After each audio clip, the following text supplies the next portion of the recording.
Assalamu alaikum wa rahmatullahi wa barakatuh, ayyuha al-mu'minun. Alors, bienvenue à vous. Dans cette vidéo, Inch'Allah, on va voir quelque chose de très important.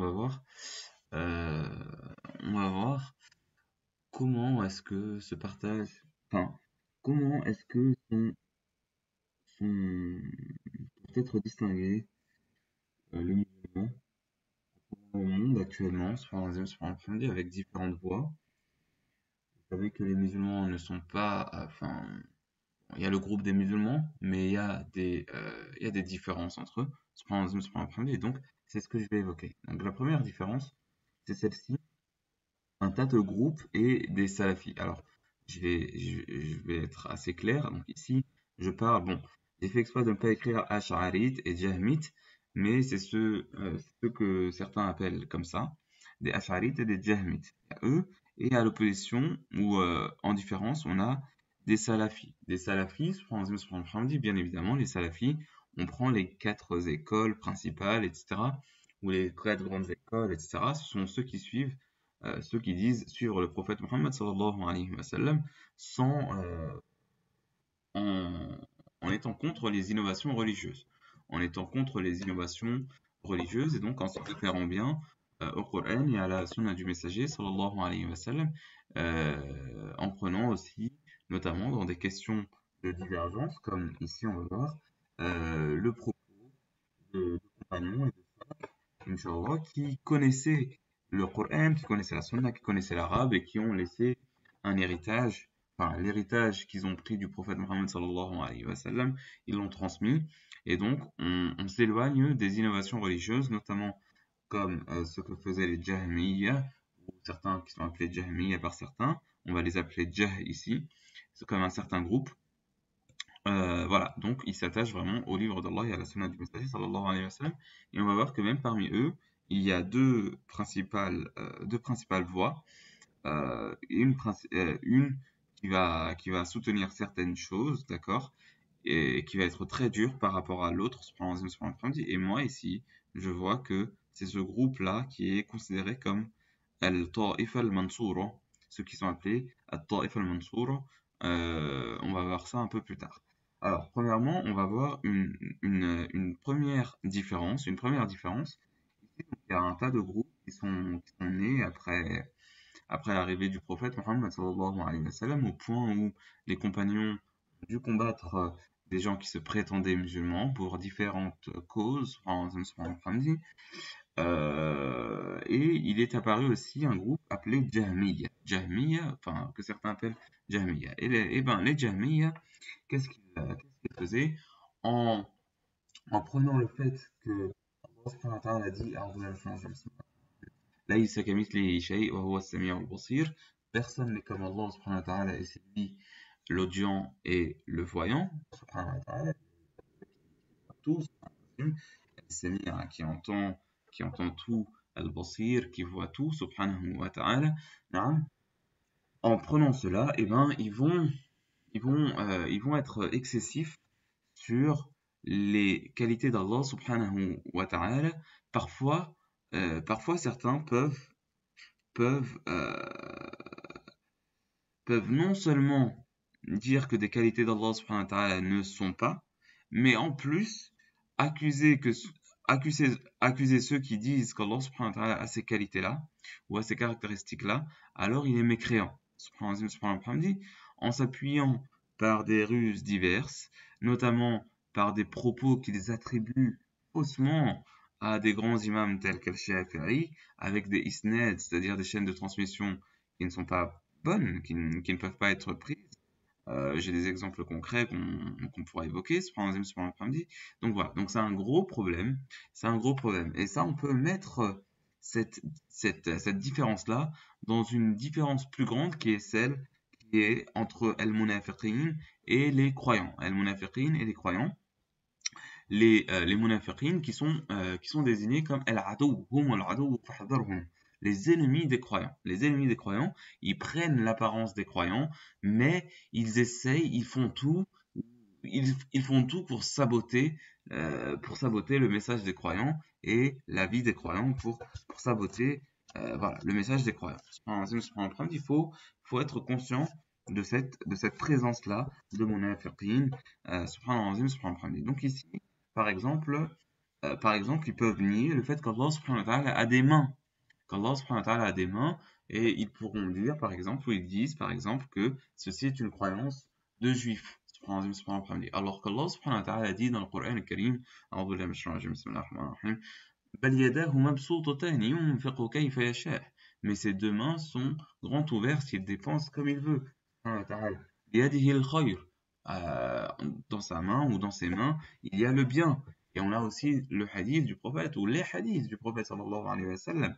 Par exemple, où le prophète Muhammad sallallahu alayhi wa sallam jurait par celui qui détient son nafs dans sa main, subhanahu wa ta'ala. Et d'autres hadiths, il y a de nombreux hadiths en réalité qui parlent de la main d'Allah subhanahu wa ta'ala. Donc, ici, il nie la main d'Allah subhanahu wa ta'ala en la désignant comme sa force ou, voilà, etc., etc.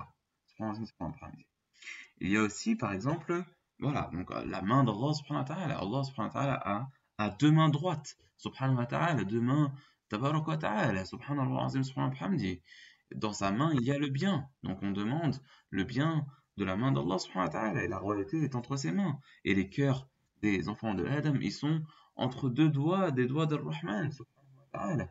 Il n'y a aucun souci là-dessus, subhanahu wa ta'ala. Et bien évidemment, il y a le fait que personne n'a des mains comme Allah subhanahu wa ta'ala. Allah subhanahu wa ta'ala, ses mains, elles sont au-dessus.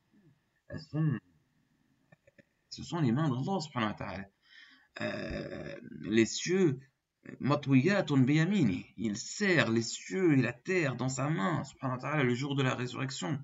Personne ne peut faire cela. C'est le plus grand. C'est Allah, tabaraka wa ta'ala. La ilaha illa huwa, subhanahu wa ta'ala, amma yasifun. Naam. Donc, subhanallah, subhanallah, voilà, ils peuvent nier cela. Ils peuvent aussi nier le fait que Allah subhanahu wa ta'ala a une image, a une apparence, subhanallah, alors qu'il y a les textes qui prouvent qu'Allah subhanahu wa ta'ala, les croyants vont le voir. Les croyants vont le voir. Comme Allah subhanahu wa ta'ala dit, وجوه يومئذ ناظرة إلى ربها ناظرة. نعم, des visages resplendissants de joie, etc., qui verront leur Seigneur.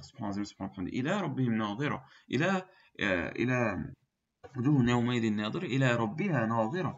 وجوه يومئذ نادرة إلى ربها ناظرة. وجوه ناظرة. نعم. إلى ربها ناظرة. سبحان الله سبحان الله. Donc, ça, c'est très important. Donc ici, par prétexte qu'Allah subhanahu wa ta'ala, personne n'est comme lui, et c'est une réalité, alors il nie des qualités d'Allah subhanahu wa ta'ala qui sont avérées dans le Coran et dans la Sunna. Comme par exemple le fait que, voilà, donc un visage, des mains, et aussi des hadiths qui sont dits, bon, il faut bien les interpréter, mais par exemple, où il est interdit de taper le visage de son frère, pourquoi? Parce qu'Allah subhanahu wa ta'ala a créé Adam à son image, ou à l'image d'Ar-Rahman, subhanahu wa ta'ala. Et aussi, subhanahu wa ta'ala, istawa ala al-arsh, Allah subhanahu wa ta'ala, istawa ala al-arsh. Il y a aussi un texte qui dit,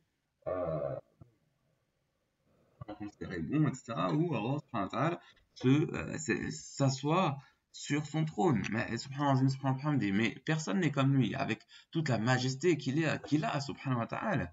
La ilaha illa huwa, subhanahu wa ta'ala. Puis ensuite, voilà, c'est des références qui existent, Et ça, c'est lié à quelque chose d'autre qu'il prône, c'est le fait qu'il priorise la raison et l'aql sur ce qui est transmis, alors que ça, ce n'est pas une méthodologie que les salafis vont considérer. Non, ils considèrent plutôt le texte, et c'est du texte qu'on va prendre conscience. À partir du texte, on prend conscience de choses-là. Donc ça, al-Ash'ariya, ils peuvent être présents, par exemple, dans des groupes qui sont présents, par exemple Al-Azhar en Égypte. Bien sûr, tous les Azharites ne sont pas comme ça. Et il y en a qui vont contredire cela, l'Ash'arisme, etc. Il y a en France, par exemple, le groupe APBIF, qui est très comme ça, enfin, certains sont très comme ça, etc., etc. C'est quelque chose qui est répandu même au Maghreb, en Égypte, etc., etc. C'est quelque chose qui est assez répandu. Il y a quelque chose d'autre qui est as-salafiyya. As-salafiyya, donc ils vont dire non, nous on prend que le Coran et la Sunna. du messager sallallahu alayhi wa sallam. Et vos interprétations, là, etc., etc., nous, on prend ce que Allah subhanahu wa ta'ala dit et son prophète sallallahu alayhi wa sallam, on prend les textes tels qu'ils sont. Et s'il y a débat d'interprétation, etc., par exemple sur la main, etc., bah, ils prennent, bon, même si là, sur la main, il n'y a pas de, il y a pas de divergence, normalement, les choses sont très claires, et ben, eh ben, on prend les paroles des compagnons, et des salafs, des premières générations. Voilà, donc là, ça c'est quelque chose qui est à faire. Et les quatre grandes écoles de l'imam Malik, de l'imam Shafi'i, de l'imam Abu Hanifa et de l'imam Ahmad ibn Hanbal, radiallahu anhum, et ben, elles ont cela, même si il y a, et les Ash'arites ou certains Ash'arites ou Jahla, ils peuvent, et d'ailleurs, à l'époque, il y a eu déjà eu des réponses par rapport à cela, à l'époque des Salaf. Ils répondaient aux Jahmiyyah, etc. Alors, subhanallah, ici, les Salaf, ou les Salafiyya, ici, subhanallah, voilà, donc ils prennent cela. Donc, voilà, il y a les quatre grandes écoles, mais dans les quatre grandes écoles, il y a un autre problème qui s'est créé par la suite, c'est l'éloignement de cette méthodologie-là de prendre du kitab et de la sunna à la fahm salaf. À la fahm salaf. C'est-à-dire qu'ils s'éloignent, ils prennent trop de l'école jusqu'à s'éloigner des sources premières. Et voilà, ça c'est un autre problème. Avec les salafiyya là, ok, on reste sur kitab Allah wa sunnat al-Rasul alayhi salatu salam.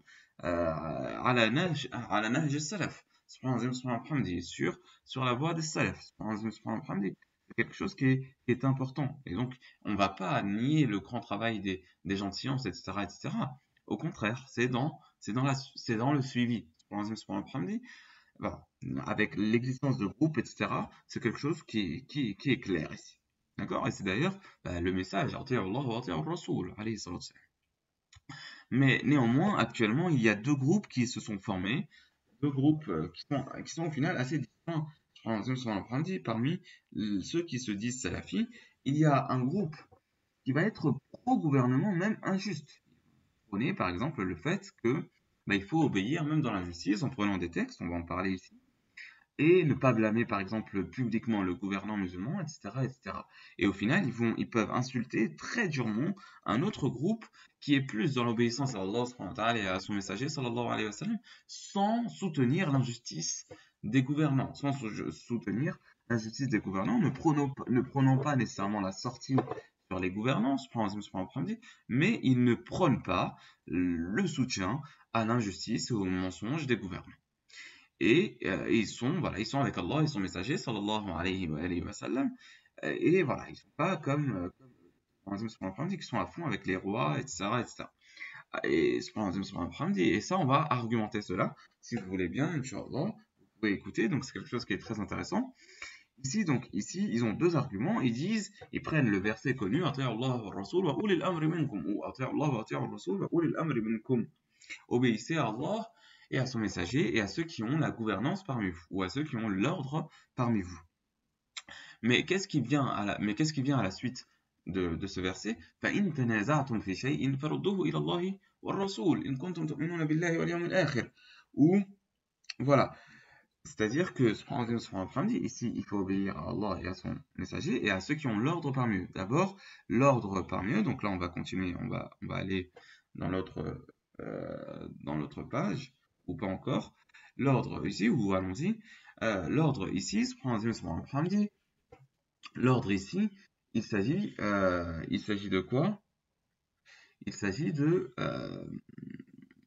il a été dit, ce sont les gouvernants, et il a été dit aussi dans une autre interprétation prise, ce sont les gens de science et d'el-fiqh. Ce sont les gens de science et d'el-fiqh. Ici, à qui il faut obéir, à qui Allah subhanahu wa ta'ala demande d'obéir, ce sont ce sont les savants, les gens de science et de la compréhension. Mais il y a aussi un autre qui dit ce sont les sultans, etc., etc. Et ils prennent aussi. Donc, déjà, et Allah subhanahu wa ta'ala, qu'est-ce qu'il dit à la suite du verset فَإِن تَنَازَعْتُمْ فِي شَيْءٍ فَرُدُّوهُ إِلَى اللَّهِ وَالرَّسُولِ Si vous avez une divergence entre vous, alors ramenez-la à Allah et à son prophète, sallallahu alayhi wa sallam. Et ça, du coup, comme disait l'imam Tabari, radiallahu anhu, c'est-à-dire que, ou ce qu'on a vu chez lui, s'il y a une divergence soit entre les croyants, soit entre les croyants et les sultans, eh ben, eh ben, faites juger Allah et son messager, sallallahu alayhi wa sallam. Donc, ce n'est pas ce n'est pas un royaume absolu, ce n'est pas un royaume absolu, faut obéir même dans l'injustice, etc. Ici, eux, ils vont dire non, on obéit on obéit à Allah, on obéit à son messager, on obéit au sultan éventuellement, que dans, où on obéit à Ulil Amr, que dans l'obéissance d'Allah subhanahu wa ta'ala, et c'est ce qu'on voit dans la sunna du messager sallallahu alayhi wa sallam, et c'est ce qu'on comprend aussi, c'est ce qu'on comprend aussi dans le Coran al-Karim. Combien de fois dans le Coran al-Karim on voit le fait d'être contre le fasad, d'être contre le fasad, d'ordonner le bien et d'interdire le mal, de ne pas prendre comme alliés les ennemis d'Allah subhanahu wa ta'ala, et ça on va le voir plus en précision, et, et, et, et, et de s'innocenter, et de s'innocenter du fait des actions des malfaisants, subhanallah, subhanallah. Et eux ici, subhanallah, subhanallah, ils peuvent accuser eux là, ils peuvent être très durs, ils peuvent être très durs vis-à-vis d'eux, subhanallah, subhanallah, ils peuvent être très durs vis-à-vis d'eux, en disant que ce sont des frères musulmans, etc. D'ailleurs, l'accusation frère musulman, bah, tant mieux, alhamdulillah, c'est quelque chose de bien, être frère musulman, subhanallah, subhanallah, subhanallah, subhanallah, voilà, et ils les accusent très durement, etc. Il y en a qui sont en prison, etc., etc., etc., etc. Non. Donc, et ça, c'est visible, le batil, il est visible ici. Comment est-ce que ils accusent des musulmans, subhanallah, avec tant de dureté, alors qu'on sait que il faut du rifq, il faut de la douceur, il faut de l'empathie, il faut de l'amour entre les croyants, entre les musulmans, subhanallah, de la miséricorde, etc., etc. Là, on voit comment ils peuvent être très durs vis-à-vis d'eux avec le batil, subhanallah, qui ne sont pas sur ce qui est juste, et qui ne sont pas sur ce qui est juste. Moi, c'est ce que je pense, subhanallah. Non.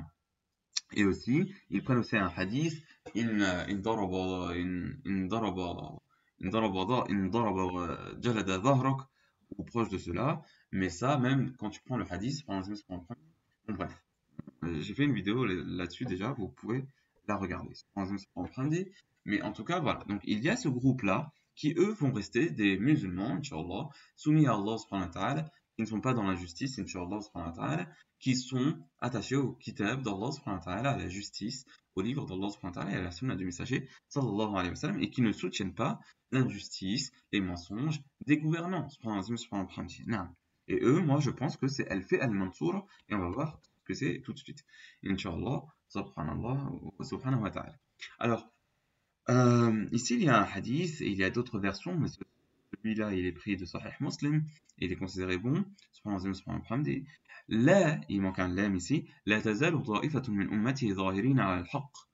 Un groupe de ma communauté restera ظاهرين على الحق لا يضرهم من خذلهم ظاهرين على الحق. Ils sont toujours avec la vérité, ils sont gagnants, Inch'Allah. لا يضرهم من خذلهم, et ne les nuit pas ceux qui les trahissent. حتى يأتي أمر الله وفي رواية وهم كذلك, jusqu'à ce qu'arrive l'ordre d'Allah, et qui sont ainsi. Il y a d'autres versions du hadith, ça peut être les gens d'El-Shem, etc., etc. On voit ici qu'il y a une certaine élite, une certaine partie de la communauté qui sera toujours sur la vérité, et qui donnera toujours victoire à la vérité. Ce n'est pas tous ceux qui se prétendent musulmans qui sont bien guidés, d'autant que, comme on l'a vu dans le verset de Surat al-Munafiqun, il y a même ceux qui prennent l'apparence et la langue des croyants, mais pour saboter l'action des croyants. Donc là, ici, on voit l'élite des musulmans. Et il y a autre chose aussi par rapport à l'obéissance. Ici, donc dans un hadith du prophète sallallahu alayhi wa sallam, qui était considéré aussi bon ou authentique, ou proche de cela, que j'ai d'ailleurs entendu à la Mecque, proche de cela, il dit, le prophète sallallahu alayhi wa sallam, à un compagnon, qu'Allah subhanahu wa ta'ala te préserve de imarat al-sufaha, de la gouvernance des faibles d'esprit ou des faibles d'esprit. Il a demandé, et c'est quoi Imarat al-Sufaha, la gouvernance ou l'ordre des Sufaha? Yakununa ba'di, des gouvernants ou des sultans ou des princes ou des gens, des gouvernants qui viendront après moi. La yahtaduna bihadi, et qui ne se guident pas avec ma guidée. Wa la yastannuna bisunnati, et qui ne prennent pas ma sunna, et qui ne font pas avec ma sunna. Faman saddaqahum bikadbihim, écoutez alors cette promesse-là qui est vraiment, qui, dont il faut faire attention. Faman saddaqahum bikadbihim, ceux qui vont confirmer leurs mensonges, a'anahum ala dhulmihim, et qui les aident dans leurs injustices, فأولئك ليسوا مني. Ceux-là, ils ne sont pas des miens. ولست منهم, et je ne suis pas des leurs. ولا يردون علي حوضي, et ils vont pas venir chez moi au niveau de mon bassin. ومن لم يصدون, ou proche de cela pour la traduction. ومن لم يصدقهم بكذبهم, et celui qui ne confirme pas leurs mensonges. ولم يعنهم على ظلمهم, et qui ne les aide pas dans leurs injustices. فأولئك مني وأنا منهم. Alors ceux-là, ils sont de moi et moi je suis d'eux. وسيردون علي حوضي, et ils vont venir à mon bassin auprès de moi. Et à Ka'b ibn Ujra, au Ka'b ibn Ujra, as-siyam junnah, le jeûne est une préservation. Was-sadaqatu tudfi'u al-khati'ah, et l'aumône éteint l'aumône. Was-salatu qurban, et la salat est le qurban, permet d'être proche d'Allah subhanahu wa ta'ala. Aw qal burhan, ou une preuve. Et à Ka'b ibn Ujra, au Ka'b ibn Ujra, الناس غاديان فمبتاع نفسه فمعتقها وبائع نفسه فموبقها. Donc on voit ici, ici j'ai pas traduit parce que bon, ça demande une autre traduction, ça demande un travail, là que j'ai pas fait, donc vous pouvez étudier le hadith. Mais en tout cas, on voit ici la différence qu'il y a. On voit ici la différence qu'il doit y avoir. Le fait de ne pas soutenir l'injustice et le mensonge des gouvernants. Ça ne veut pas dire qu'on va, qu'on va sortir nécessairement contre eux. Mais il faut ordonner le mal. Et d'ailleurs, il faut ordonner le bien et interdire le mal, pardon. Il faut interdire le mal. D'ailleurs, un des bons djihad, c'est kalimatu haqq 'inda sultanin ja'ir. Il parle de vérité chez un mauvais sultan, chez un sultan fajr, etc. Donc ça, c'est très important, le fait de ne pas soutenir les sultans dans leurs injustices. Et d'ailleurs, il y a d'autres hadiths où, par exemple, ici, il dit innama ta'atu fil ma'ruf. L'obéissance, elle n'est que dans le ma'ruf, dans le convenable, dans le bien. Donc ça, c'est quelque chose qui est très important, qu'on voit ici. Qu'on voit ici. Donc ça, c'était ce que je voulais dire ici. Il faut bien faire attention à cela et prendre la voie d'Allah subhanahu wa ta'ala et la voie du prophète sallallahu alayhi wa sallam et la voie des croyants subhanahu wa ta'ala. Et la science est très importante dans cela. La science est très importante dans cela. Je peux parler aussi de ceux qui parlent beaucoup, ils parlent beaucoup sans faire attention à ce qu'il y a sur leur langue. Ils rapportent tout ce qu'ils entendent, etc., etc. Ça non plus n'est pas une voie à prendre. Non, il faut prendre la voie de la vérité. Il faut distinguer la vérité. Il faut dépoussiérer un peu dans une certaine métaphore les textes et ne prendre que ce qui est authentique et rester sur cela et suivre cela, Inch'Allah, tabaraka ta'ala. Naam. Voilà. Donc voilà, ça c'est la voie. Donc c'était cette vidéo. Allah subhanahu wa ta'ala nous accorde la lumière dans nos cœurs, dans nos visages, dans nos corps et dans nos cheveux et dans tout et nous donne la lumière le jour de la résurrection et qu'on soit avec ceux qui ont la lumière le jour de la résurrection et qu'on soit avec le prophète Muhammad sallallahu alayhi wa sallam le jour de la résurrection et qu'on entre au paradis avec الصديقين والشهداء والنبيين والصالحين وحسن أولئك رفيقا وصلوات الله وسلامه على نبينا محمد صلى الله عليه وسلم وعلى آله وصحبه والسلام عليكم ورحمة الله وبركاته أيها المؤمنون.